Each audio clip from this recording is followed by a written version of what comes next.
ये जो थर्मोडायनेमिक्स है बेसिकली देसी भाषा में समझे अगर हम इसको सबसे पहले तो this is study of heat in motion. Thermo means heat और डायनामिक्स मतलब इन मोशन। ठीक है, तो जो है हीट को जैसे हम मैकेनिकल वर्क में जैसे यूज करते हैं ना, तो शुरुआत तो इसी चीज से हुई थी। जैसे आप समझो कि जैसे अब कोयला जलाते हैं और कोयले की एनर्जी से, हीट एनर्जी से क्या होता है कि हम मैकेनिकल एनर्जी जनरेट करते हैं। तो ऐसी कुछ चीज़ों से लिंक चीज़ें थी, शुरुआत ऐसे थी। लेकिन आज हम इसका बहुत सिंपल एस्पेक्ट्स बिल्कुल ग्रास रूट से अपन बात शुरू करेंगे। बहुत पुरानी ब्रांच है, जब हमारी समझ शुरू हुई तब से। तो जो है ये इसके बारे में आप जैसे इंजन्स वगैरह के बारे में पढ़ते हैं तो वो क्या होता है कि वो फिजिक्स में पढ़ते हैं। हम यहाँ पर बेसिकली जो है थर्मोडायनेमिक्स का केमिकल एस्पेक्ट देखेंगे। तो will be studying basically chemical thermodynamics to be precise. हम केमिकल थर्मोडायनेमिक्स पढ़ने वाले हैं, ऐसा थर्मोडायनेमिक्स का पार्ट जो केमिस्ट्री से लिंक्ड हो, केमिकल से लिंक्ड हो। ठीक है, तो हम थोड़ा सा इन शॉर्ट सबसे पहले थोड़ा सा इसकी डेफिनेशन लिख लेते हैं प्रिसाइज टर्म्स में।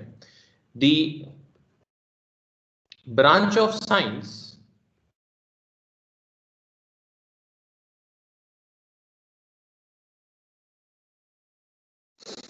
which deals with the study of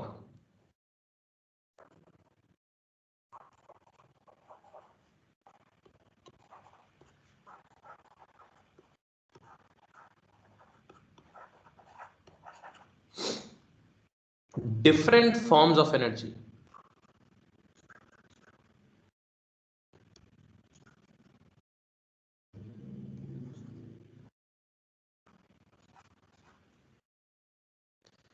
and the quantitative relationships between them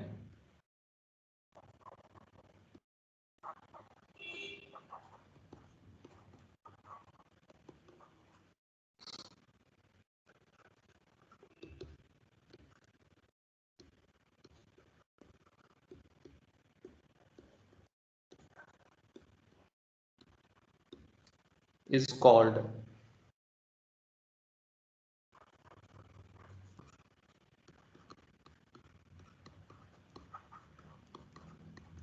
thermodynamics.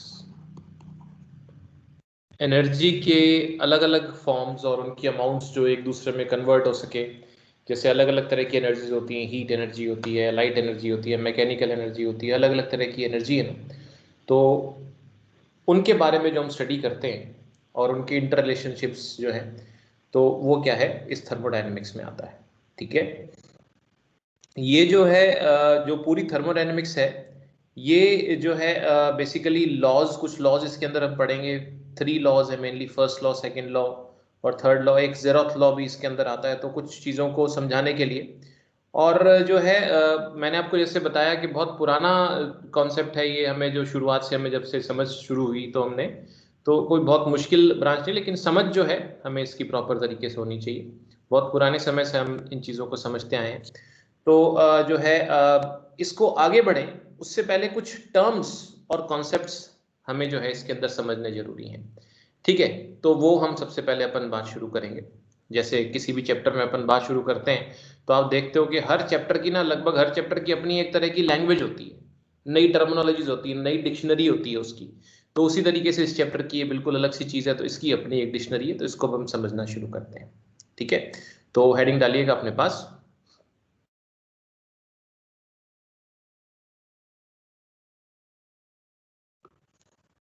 some basic terms and concepts।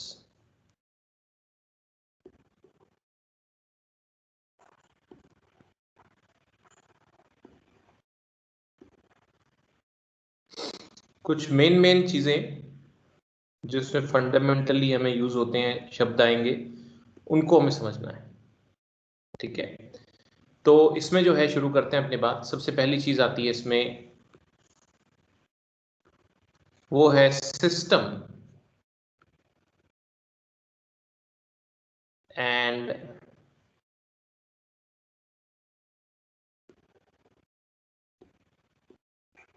Surroundings. System and surroundings. तो हम जो बात करेंगे सिस्टम और सराउंडिंग्स की बात करेंगे, ये क्या चीज होती है समझिएगा एक बार डेफिनेशन के पॉइंट ऑफ व्यू से टेक्निकली, और फिर हम इसकी हम नॉर्मल अपन देसी तरीके से समझेंगे।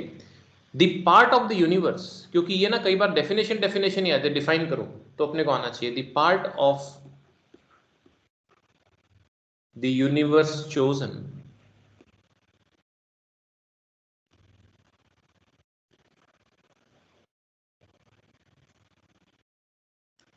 For thermodynamic considerations.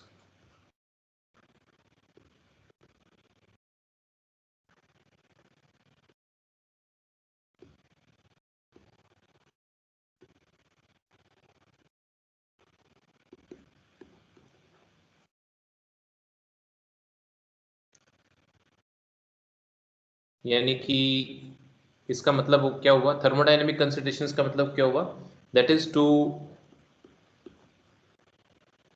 Study the effect of temperature, pressure etcetera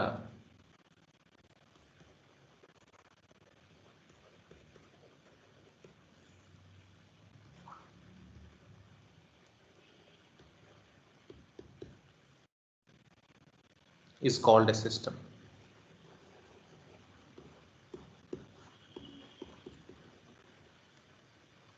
जिस भी चीज को आप स्टडी कर रहे हो, जैसे मान लो एक कप में चाय पड़ी हुई है, उसी को स्टडी कर रहा हूं मैं, ठीक है ना।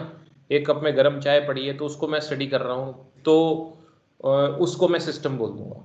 मैं देखूंगा कि भाई उसमें पानी पानी या चाय रखी हुई है तो ठंडी हो रही है, हीट एक्सचेंज हो रही है, उसमें से भाप निकल रही है, मटेरियल एक्सचेंज हो रहा है उसमें से, ठीक है। तो इस तरह की कोई भी चीज़ मैं स्टडी करूंगा, जिस भी चीज़ पर मेरा मेरा गौर कर रहा हूँ, जिस भी चीज़ पर मैं गौर कर रहा हूँ कि अगर मैं चाय के कप को गर्म कर दूंगा तो और उसका टेम्परेचर बढ़ जाएगा, अगर मैं उसको ठंडा करूंगा फ्रिज में रखूंगा तो टेम्परेचर कम हो जाएगा, हीट लॉस हो जाएगा उसमें से।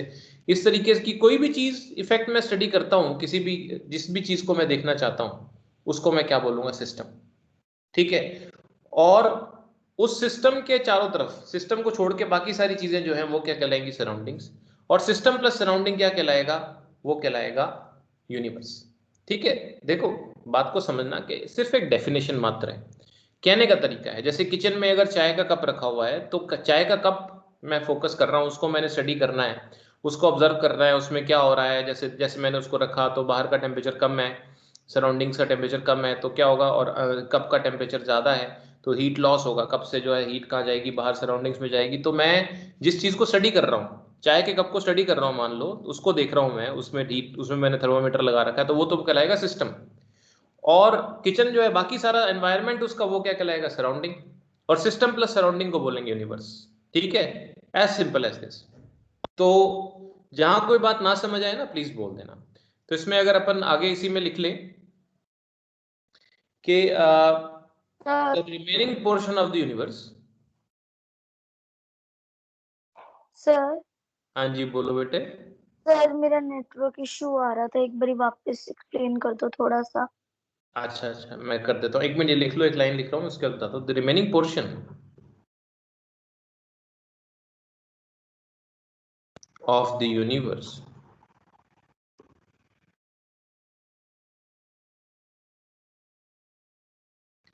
excluding this system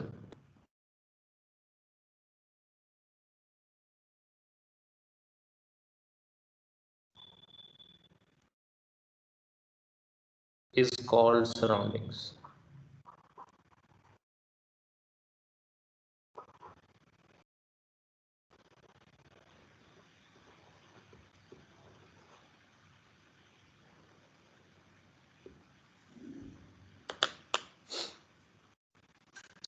देखिए मैंने क्या बताया था बेटे, दोबारा सुन लीजिए। थर्मोडायनेमिक्स बेसिकली जो है हीट की स्टडी है, एनर्जी की स्टडी है।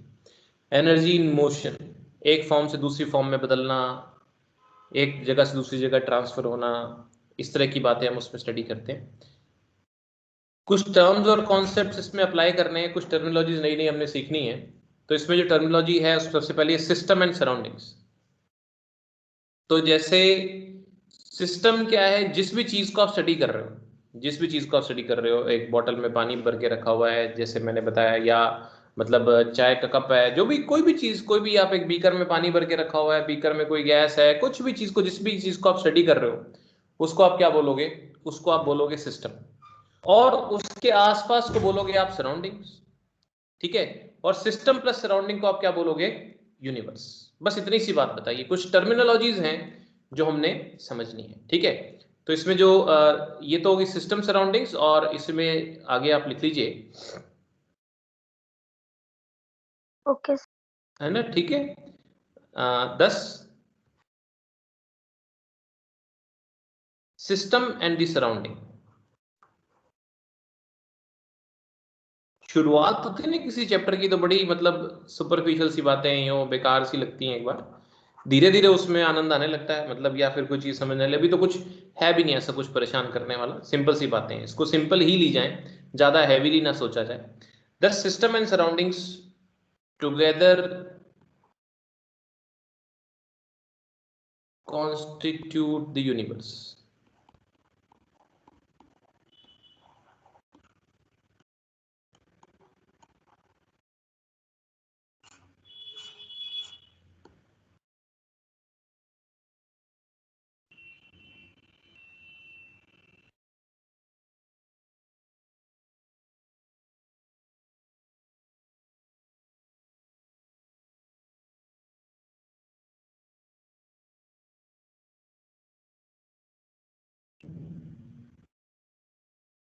ठीक है, तो नेक्स्ट पेज ले लो।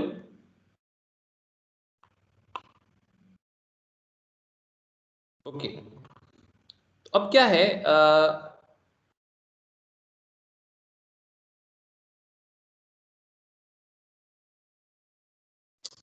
क्या चीज आती है इसमें कि इसमें आप लिख सकते दैट इज, ऐसे लिख सकते हैं दैट यूनिवर्स क्या होता है, यूनिवर्स होता है सिस्टम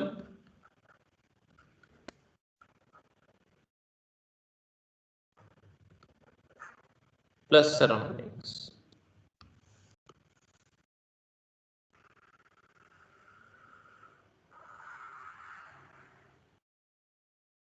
यूनिवर्स क्या होता है, सिस्टम प्लस सराउंडिंग्स, ठीक है। तो इसमें एक चीज अपन लिख सकते हैं, the system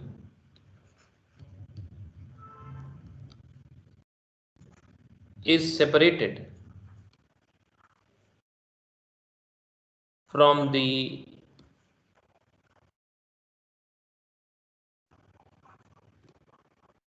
surroundings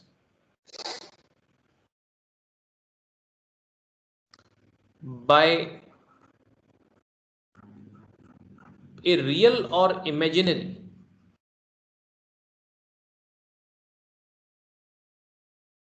boundary।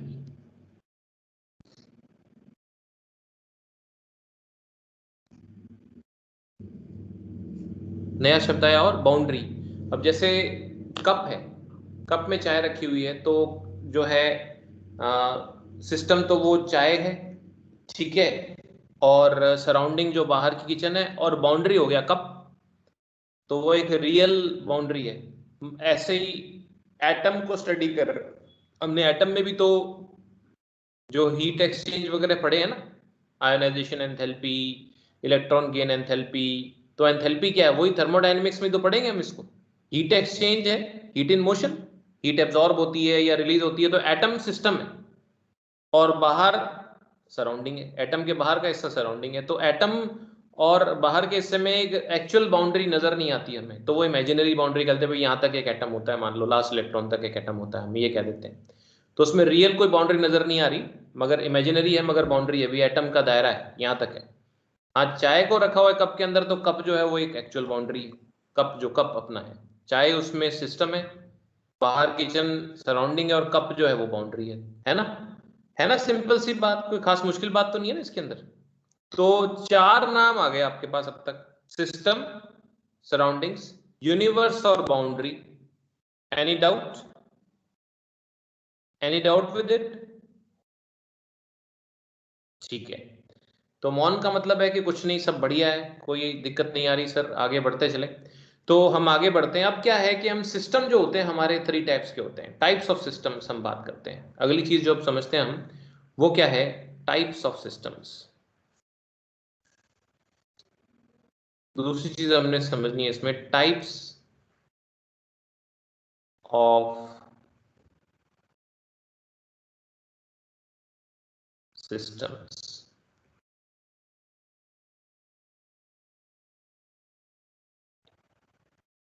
A system can be either of the following three types।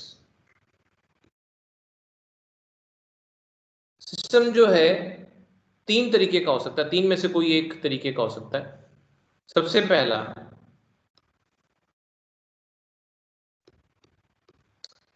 Open system.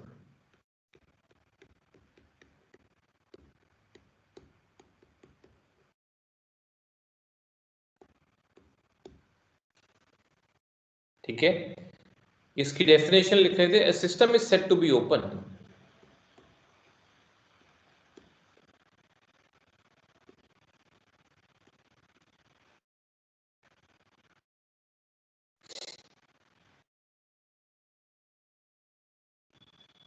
if it can exchange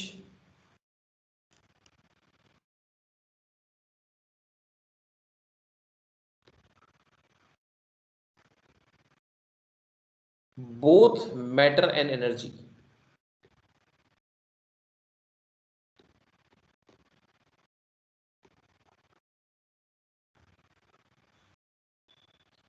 with the surroundings।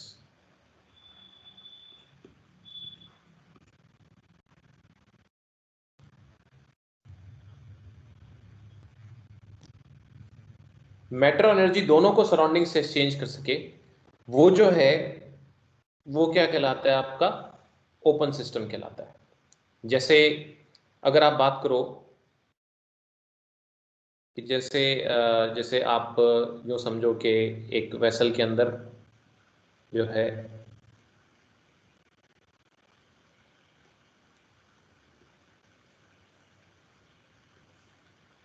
ठीक है, एक वेसल है, उस वेसल में क्या है कि सिंपल कुछ नहीं, जैसे पानी भरा हुआ है,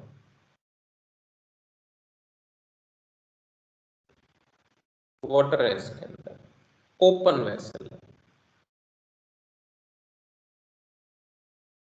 ठीक है ना, इसके अंदर पानी भरा हुआ है।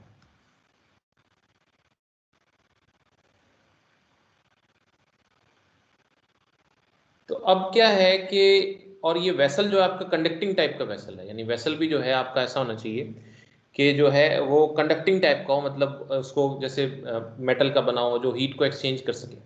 ठीक है, तो इसमें क्या है कि ये मान लो सराउंडिंग्स है, ये मान लो सराउंडिंग्स है, जस्ट जो है ये सराउंडिंग है मान लो।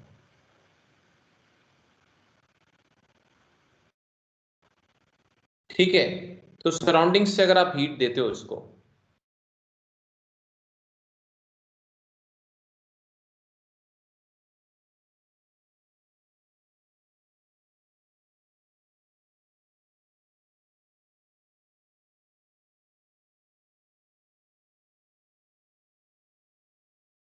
तो क्या होगा, ये सराउंडिंग्स है अपनी सारी।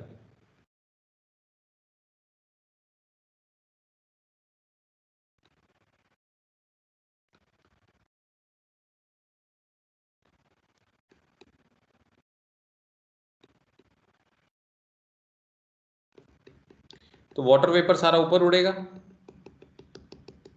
बाहर भी निकलेंगे वाटर वेपर, यानी मैटर का भी एक्सचेंज होगा ना, वाटर वेपर बाहर उड़ेंगे तो मैटर एक्सचेंज है, रुकता नहीं इसके अंदर, हीट एक्सचेंज भी हो रहा है और मैटर भी एक्सचेंज हो रहा है। वाटर वेपर बाहर उड़ रहे हैं तो मटेरियल भी एक्सचेंज हो रहा है ना, मैटर एक्सचेंज भी हो रहा है, और जो है हीट भी इसमें क्रॉस हो रही है, दोनों चीजें इसमें चलती हैं।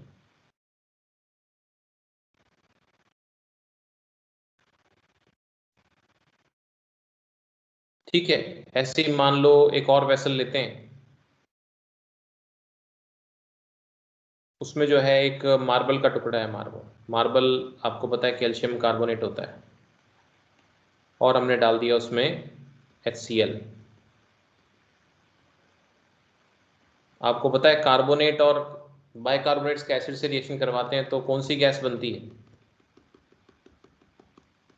ये कार्बन डाइऑक्साइड गैस बनती है, CO2। ठीक है, ये बाहर एलिमिनेट होगी और ये एक्सोथर्मिक होता है रिएक्शन, तो इसमें बाहर हीट रेडिएट भी होगी, मतलब बाहर वेसल से बाहर भी जाएगी। ठीक है ना। तो ये जो है ये आपका ये भी क्या है, आपका ऐसा एक केस है जिसमें जो है ये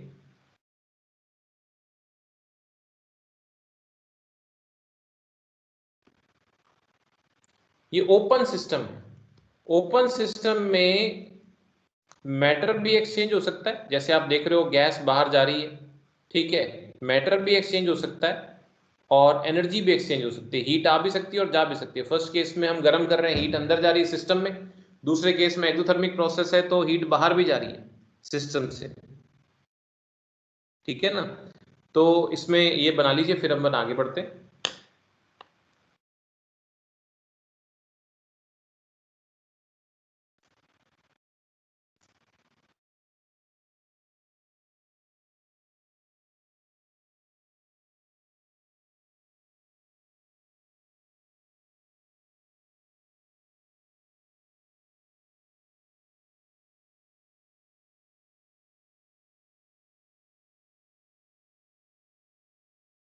चलिए आगे बढ़ते हैं।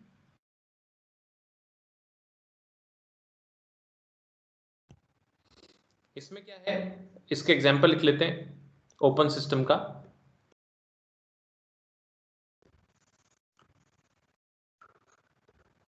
For example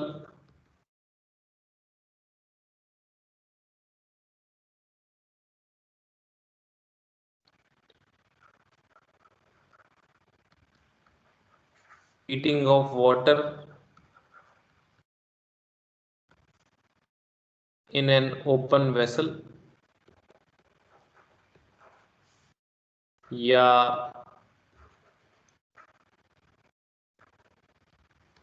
reaction of marble जो कि होता है COCO3 calcium carbonate and HCl in an open vessel. Both of these are examples of जो है ओपन सिस्टम। इसमें एनर्जी भी एक्सचेंज हो सकती है, मैटर भी एक्सचेंज हो सकता है।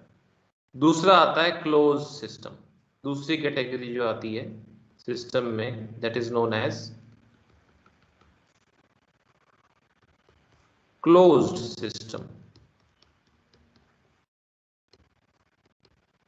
क्लोज सिंपली जैसे एक टोपिया ढका हुआ हो पानी का, उसमें पानी गर्म हो रहा हो, बंद हो, तो उसमें क्या होगा आप समझ सकते हो कि हीट एक्सचेंज हो सकता है, मैटर का एक्सचेंज बंद होता है। तो if a system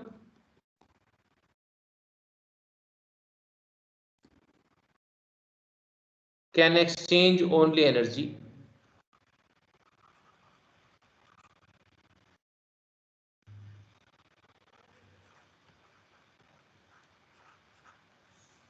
with the surroundings,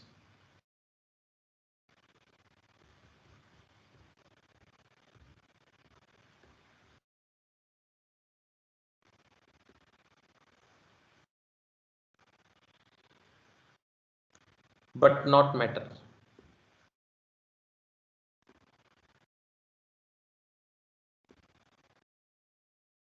is called a closed system।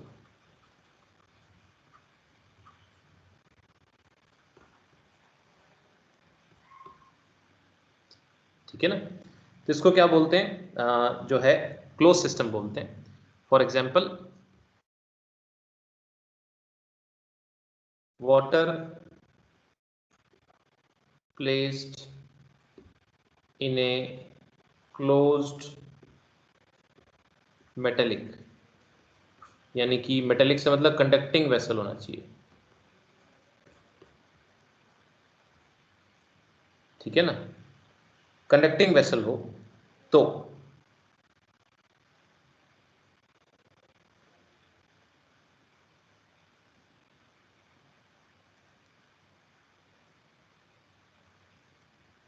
ठीक है ना।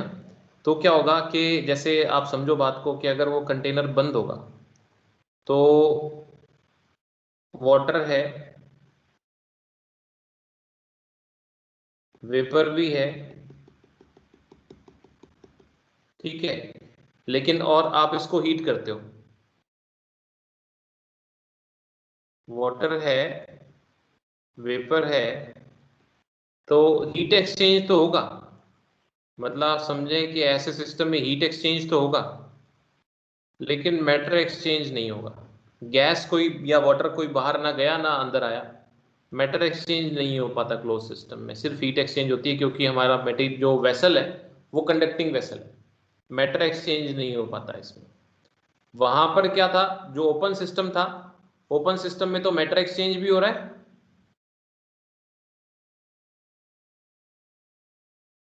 और हीट एक्सचेंज भी हो रहा है। मतलब हीट से मतलब एनर्जी हो गया अपने पास, दोनों काम हो रहे होते हैं। लेकिन जब आप बात करते हो क्लोज सिस्टम में, सिर्फ हीट एक्सचेंज होता है, मैटर एक्सचेंज नहीं हो पाता।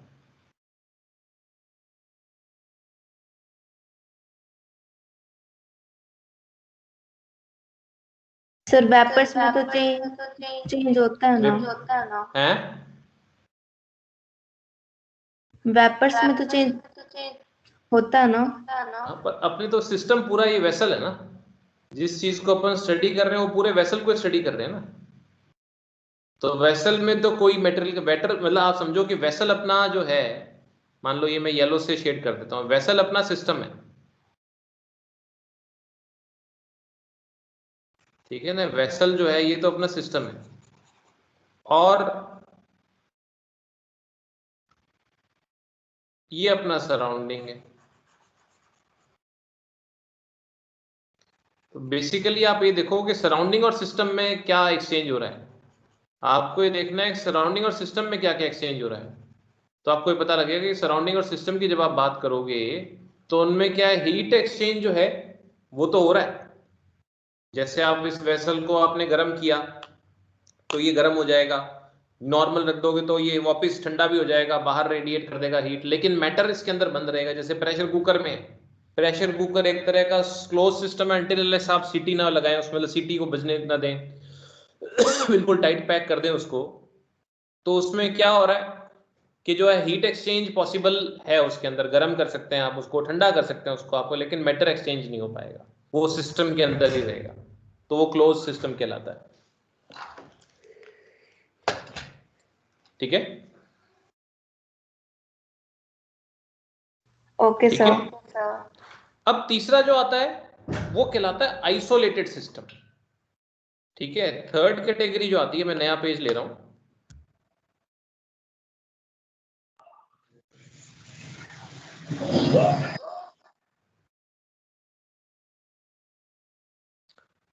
तीसरा जो केस है वो है आइसोलेटेड सिस्टम का।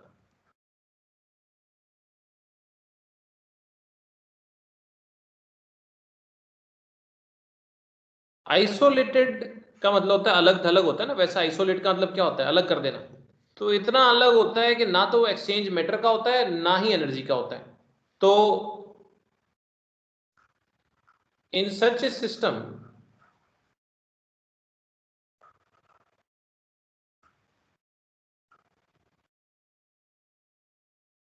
Neither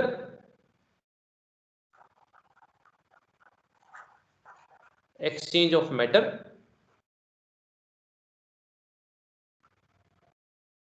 nor exchange of energy takes place with the surroundings। किसी तरह का एक्सचेंज नहीं होता इसमें,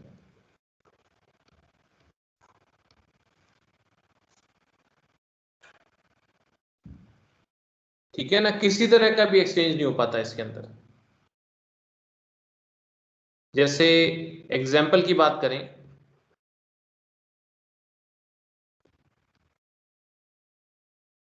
water placed in a closed thermos flask, thermos flask आते हैं ना जो आपकी जो पानी की बोतल वगैरह आती हैं, इसकी क्या होती है, इंसुलेटेड वॉल्स होती हैं, ठीक है ना। इंसुलेटेड वॉल्स होती हैं, इनमें से क्या होता है, हीट एक्सचेंज नहीं हो पाता, और आपने टाइट बंद कर रखा है तो इसमें जो है जो है मैटर एक्सचेंज भी नहीं हो पाता इसके अंदर। तो ना तो हीट ना मैटर दोनों एक्सचेंज नहीं हो पाते, तो सिस्टम को आप क्या बोलते हो, आइसोलेटेड सिस्टम बोलते हो।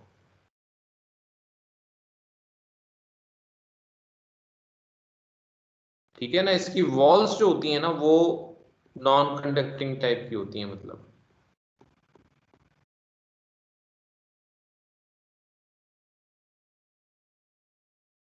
ठीक है।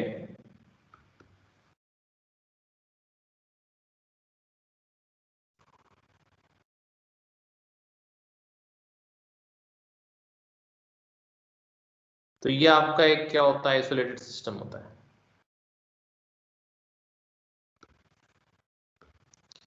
इसके अंदर जो भी आपने मान लो पानी भरा हुआ है, पानी भी है, वेपर भी है, लेकिन ये क्या है कि इंसुलेटेड वॉल्स हैं।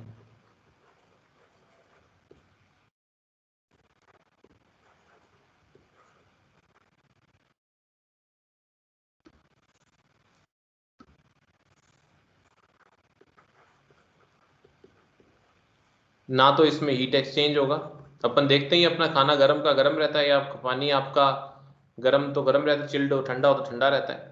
ना इसमें मैटर एक्सचेंज होता है। हालांकि आप समझ सकते हैं बिल्कुल आइडियली तो संभव ही नहीं है ये, हम रोक नहीं पाते इस चीज को, लेकिन काफी फर्क पड़ता है इसमें। ये लिखिए अपने पास। तो तीन तरह के सिस्टम होते हैं, ओपन, क्लोज्ड और isolated.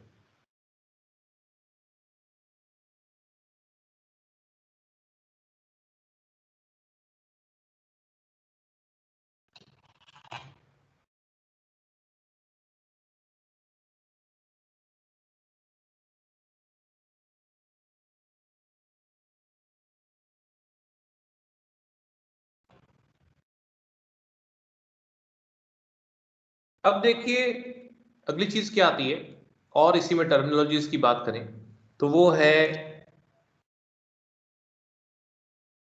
State of A system and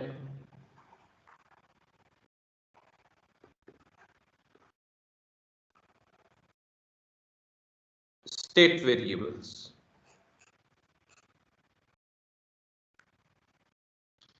state of A system and state variables मतलब क्या है कि देखिए स्टेट यानी अवस्था, ठीक है। तो ये जो है किसी सिस्टम की अवस्था बताने के लिए जो हम क्वांटिटीज यूज करते हैं उनके बारे में बात कर रहे हैं। ये स्टेट फंक्शंस होते हैं, मैंने आपको पहले भी बताया था स्टेट क्या होता है कि अलग अलग टाइप की क्वांटिटीज होती हैं। एक तो होती हैं जो क्या होती हैं कि मतलब जैसे सिर्फ इनिशियल और फाइनल स्टेट पे डिपेंड करती हैं, जैसे डिस्प्लेसमेंट। और एक होती हैं पाथ फंक्शन, जो किस तरह से आपने अचीव किया, तो जो है वो जो क्या कहलाती हैं आपकी पाथ फंक्शन। जैसे वर्क डन एक पाथ फंक्शन है, लेकिन डिस्टेंस जो है डिस्टेंस एक पाथ फंक्शन, लेकिन डिस्प्लेसमेंट एक स्टेट फंक्शन है, वो सिर्फ इनिशियल और फाइनल पे डिपेंड करता है। ऐसे ही प्रेशर, वॉल्यूम, टेम्परेचर आपने देखा था अभी लास्ट चैप्टर में, P1 V1 P2 V2, मतलब इनिशियल प्रेशर फाइनल प्रेशर। उससे ये मतलब नहीं है बीच में कैसे हुआ इनिशियल से फाइनल, पाथ पे नहीं डिपेंड करती, ये स्टेट स्टेट वेरिएबल्स होते हैं। तो हम थोड़ा समझते हैं ये क्या चीज है। The state of a system means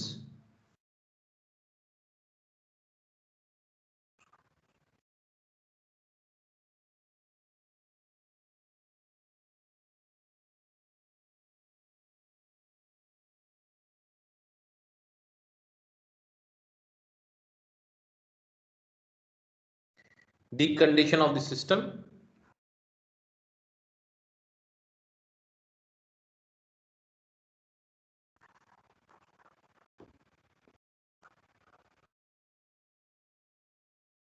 which is described in terms of certain observable, जिसे आप measurable कहते हैं, properties।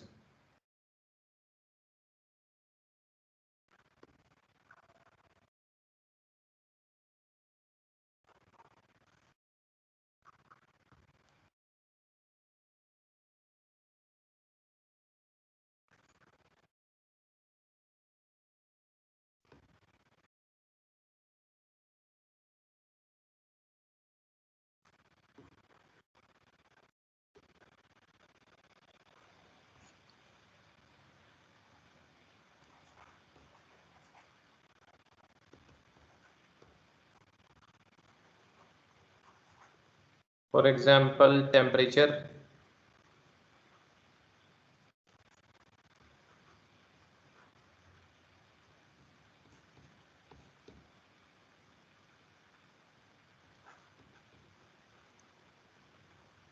pressure, volume, etc. of a system.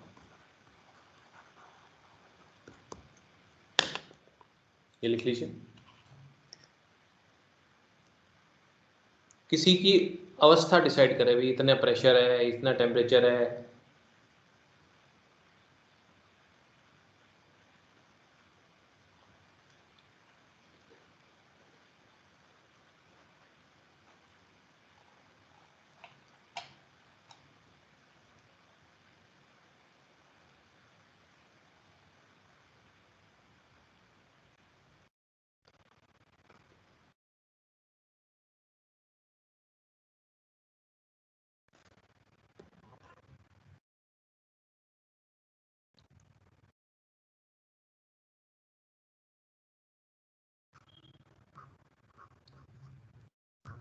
these properties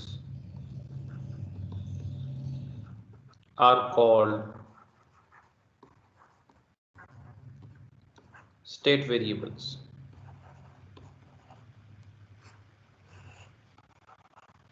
As any change in, लिखना आप एक मिनट में नेक्स्ट पेज लूंगा।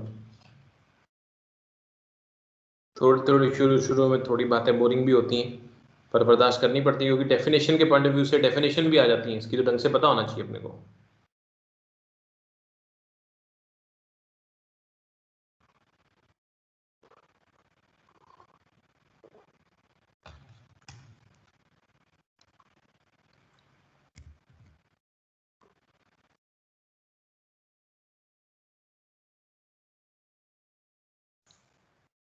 As a change in their values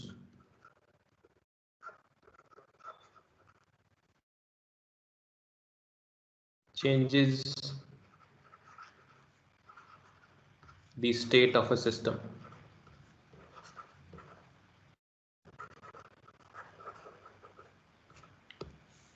तो स्टेट वेरिएबल्स यानी अवस्था को दर्शाने वाले, स्टेट इनके साथ वेरी होती है, अवस्था इनके साथ चेंज होती है, वेरी करती है, तो ये स्टेट वेरिएबल्स है। अगर प्रेशर वॉल्यूम टेम्परेचर बदल जाते हैं तो सिस्टम की भी प्रेशर वॉल्यूम टेम्परेचर बदलती है, तो उसकी अवस्था बदल सकती है।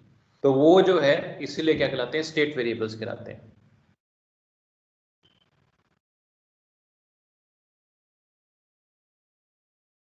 इसी में क्या है कि एक चीज आप लिख लीजिए, a process is said to occur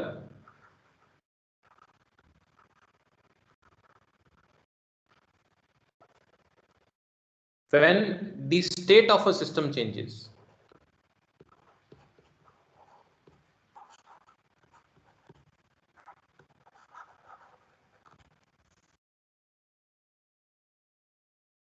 state change होती है ना, तो हम उसको क्या बोलते हैं, तो हम कहते हैं कोई प्रोसेस हुआ है उससे, हमारी किसी भी जो भी सिस्टम पे हो रहे हैं, तो द फर्स्ट स्टेट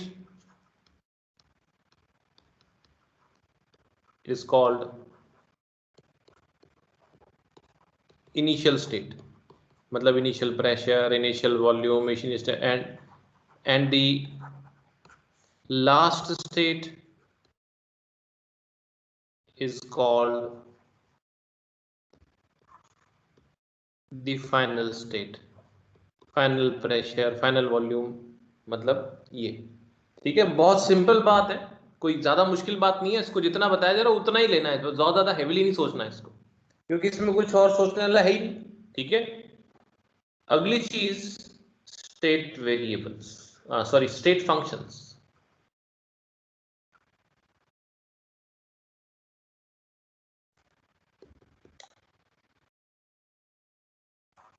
इसमें लिखिएगा फिजिकल क्वांटिटी। कौन सी फिजिकल क्वांटिटी, जैसे हमने यहाँ बात करी है, जैसे प्रेशर, वॉल्यूम, टेम्परेचर, तीन की मेनली बात करेंगे अपने यहाँ पर। A physical quantity is said to be a state function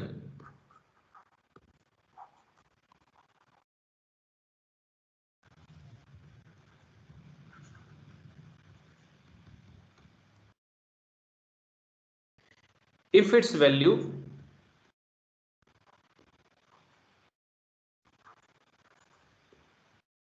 depends only upon the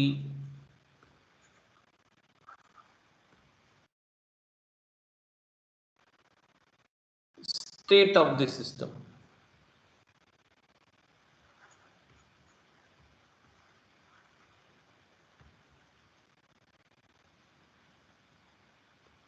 And does not depend upon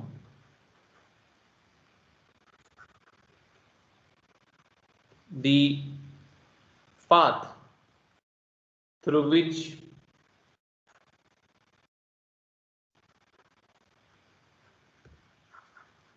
the state has been attained.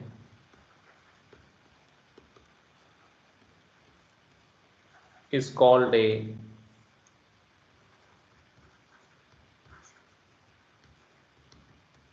State function.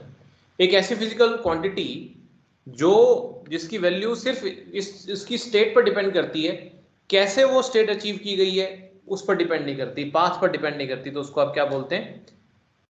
State functions बोलते हैं। ये लिख लीजिए अपने पास।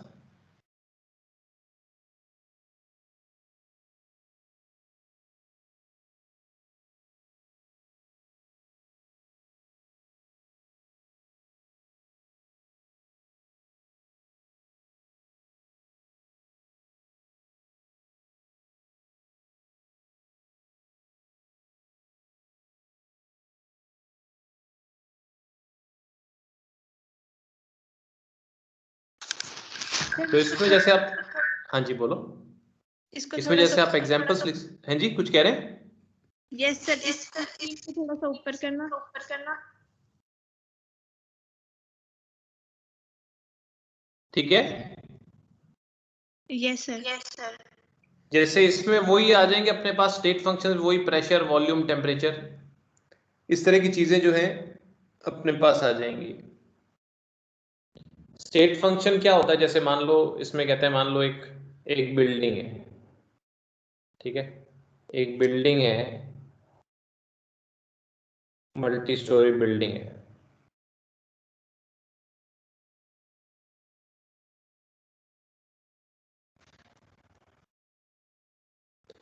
एक आदमी यहां खड़ा हुआ है, इतनी हाइट पर खड़ा हुआ है, तो उसकी पोटेंशियल एनर्जी आप निकालते हो ना फिजिक्स में, कितनी होती है पोटेंशियल एनर्जी? mgh होती है ना पोटेंशियल एनर्जी। मेरी तो फिजिक्स जरा थोड़ी ठीक ठाक सी है, mgh होती है। अब उसके पास दो रास्ते हैं ऊपर आने के, या तो वो लिफ्ट से आए, या तो लिफ्ट से ऊपर जाए, या वो स्टेयर्स से ऊपर जाए।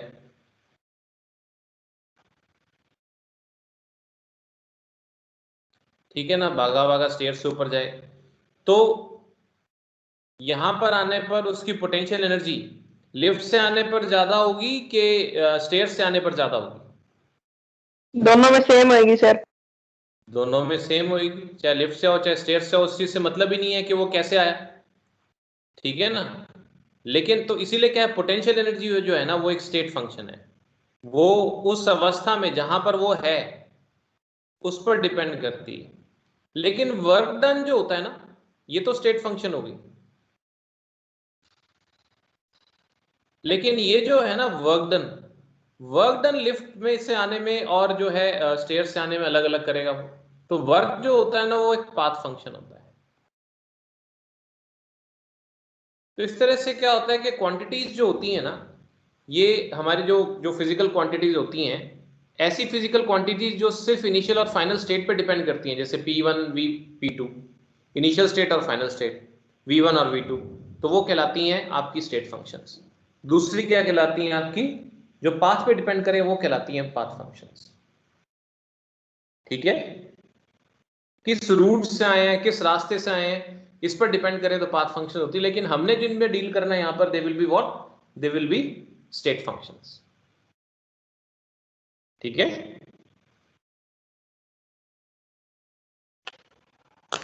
ओके, अब देखिए ये क्वांटिटीज या ये जो नाम है अपन याद करते जा रहे हैं, इसी में जैसे अभी एक तरह से ना डिक्शनरी चल रही है अभी थर्मोडायनेमिक्स की। अगली चीज जो है वो है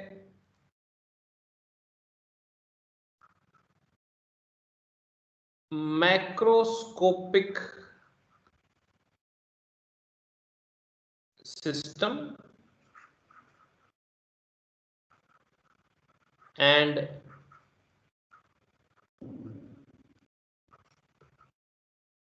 मैक्रोस्कोपिक प्रॉपर्टीज। देखो माइक्रो का मतलब क्या होता है, माइक्रो और मैक्रो में लिटरल मीनिंग तो आप डिफरेंस तो फर्क समझते हो गया।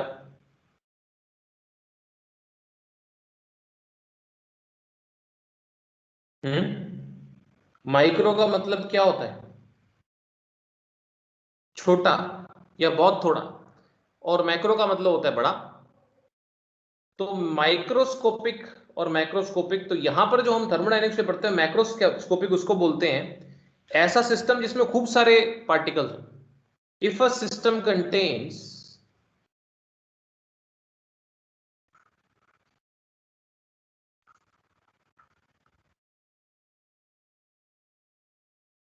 a large number of chemical species,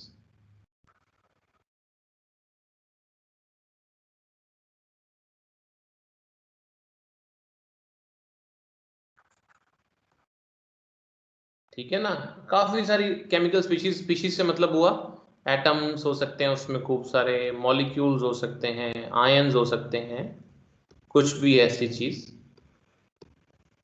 ठीक है ना, is called a macroscopic system.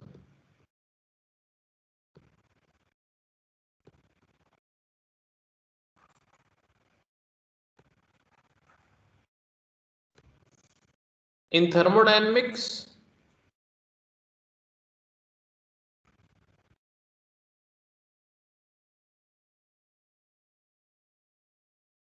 we deal with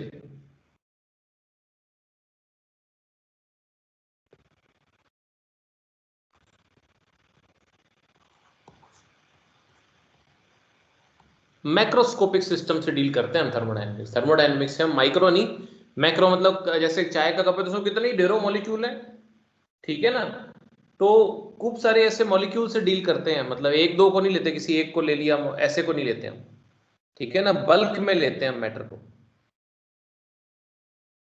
ठीक है। तो इसमें जो होता है कि properties of such system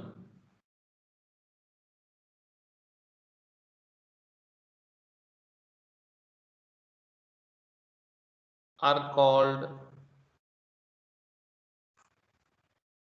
macroscopic properties.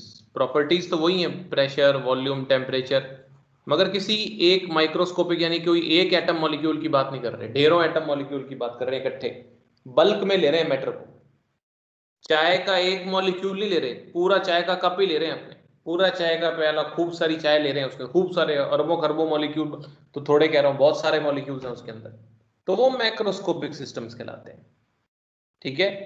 तो इनको क्या बोलते हैं, सॉरी, ऐसी प्रॉपर्टीज जो होती हैं उनको आप क्या बोलते हैं, उनको आप बोलते हैं मैक्रोस्कोपिक प्रॉपर्टीज। इन ऐसे सिस्टम्स की प्रॉपर्टीज को आप मैक्रोस्कोपिक प्रॉपर्टीज या थर्मोडायनेमिक प्रॉपर्टीज बोल देते हैं।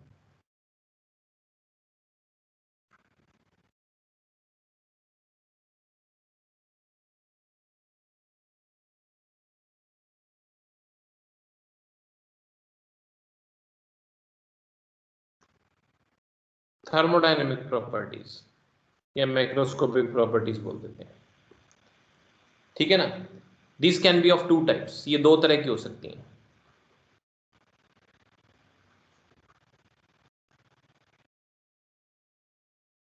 पहली एक्सटेंसिव प्रॉपर्टीज, ठीक है, ये सब डेफिनेशंस है ना, इनमें से कोई भी डेफिनेशन आ सकती है एग्जाम में, आप ध्यान रखना, आती होती हैं, इसीलिए मैं इस पर स्ट्रेस देकर, नहीं तो डेफिनेशन पे मैं कई बार ज्यादा जोर नहीं था, मगर जो आती हैं उनको मैं आपको हमेशा कहता हूँ कि लिखो, ठीक है।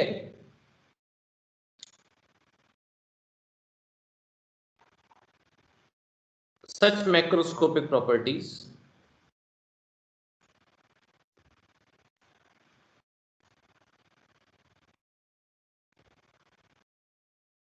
depend upon the quantity of matter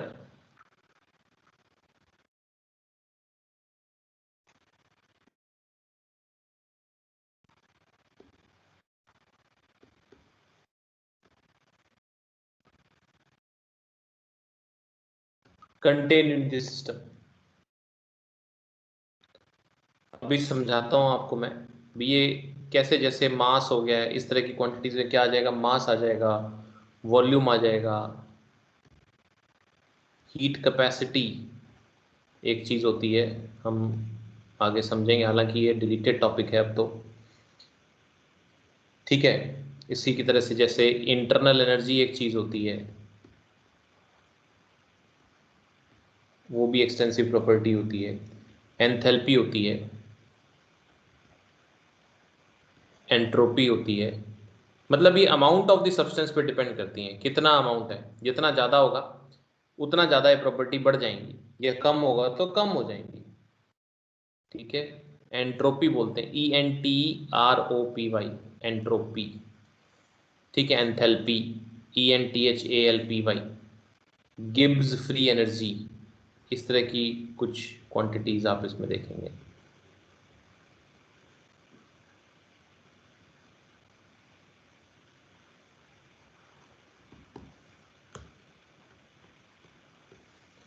दूसरी होती है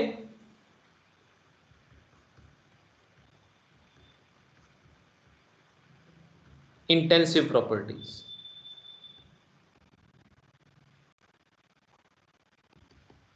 ऑब्वियसली ये उसका कन्वर्स हो गई। सच प्रॉपर्टीज या such macroscopic properties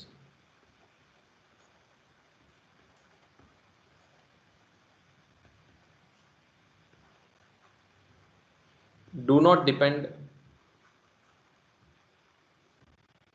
on the quantity of matter in a system.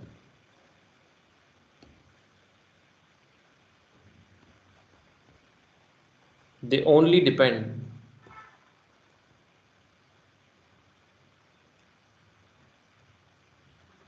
upon the nature of the substance.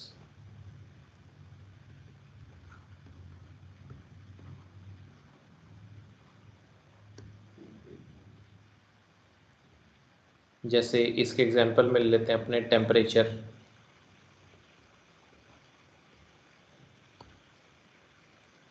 Pressure, ये लिखो आप एक बार, फिर आगे बढ़ते हैं। बस 1-2 मिनट फालतू लूंगा आज आपको।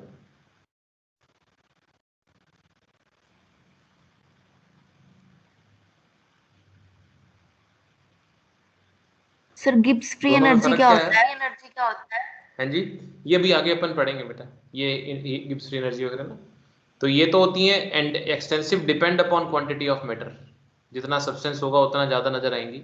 लेकिन ये जो है do not depend upon quantity of matter, ठीक है।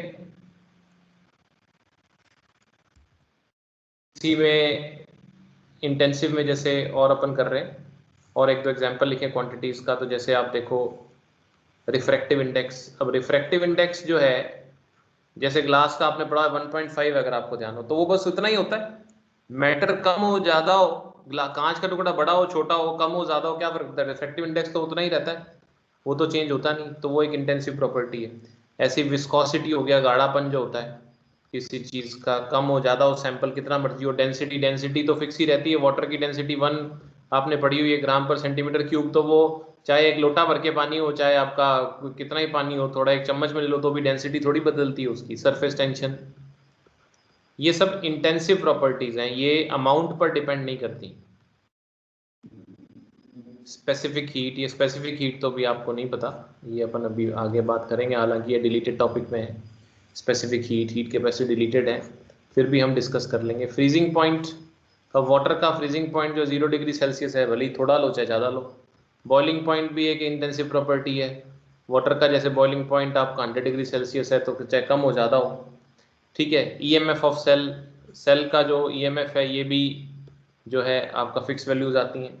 पीएच आता है सॉल्यूशन का, एसिडिक कितना है।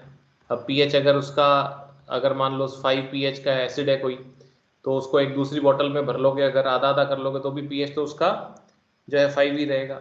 इस तरह की चीज़ें जो है ना, ये जो चीज़ें हैं ये अमाउंट पे डिपेंड नहीं करती।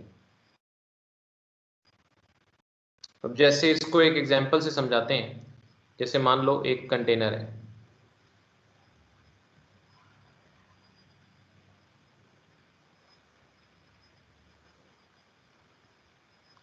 एक कंटेनर है मान लो।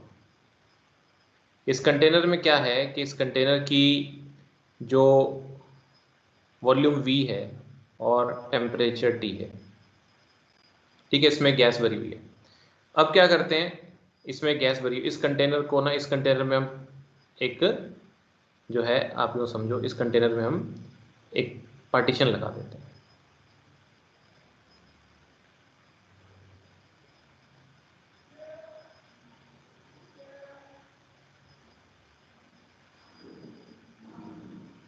पार्टीशन ऐसे लगाते हैं कि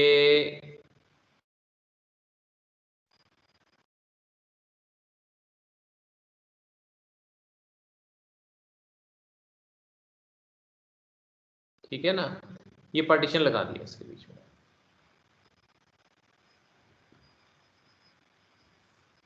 पार्टीशन इस तरीके से लगाया कि ना जो है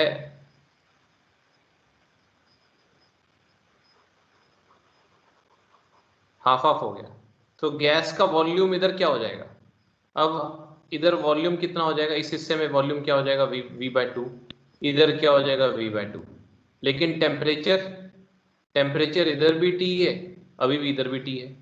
तो टेम्परेचर जो है अमाउंट पे डिपेंड नहीं करा, टेम्परेचर जो है अमाउंट पे डिपेंड नहीं करा, अमाउंट कम हो चाहे ज़्यादा हो, टेम्परेचर सेम रहा।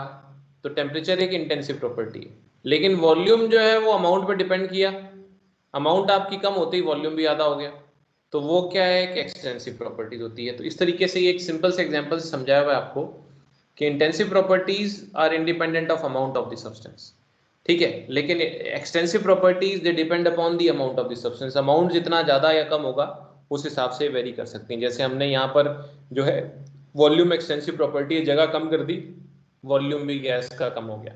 इस तरीके से टेम्परेचर फिर भी कोई चेंज नहीं होगा। ये चीज एक सिंपल से एग्जांपल से बात समझाते हैं, ठीक है। So that will be all for today. आज इतना ही करेंगे, बाकी फिर हम आगे इसको कल करेंगे, ठीक है।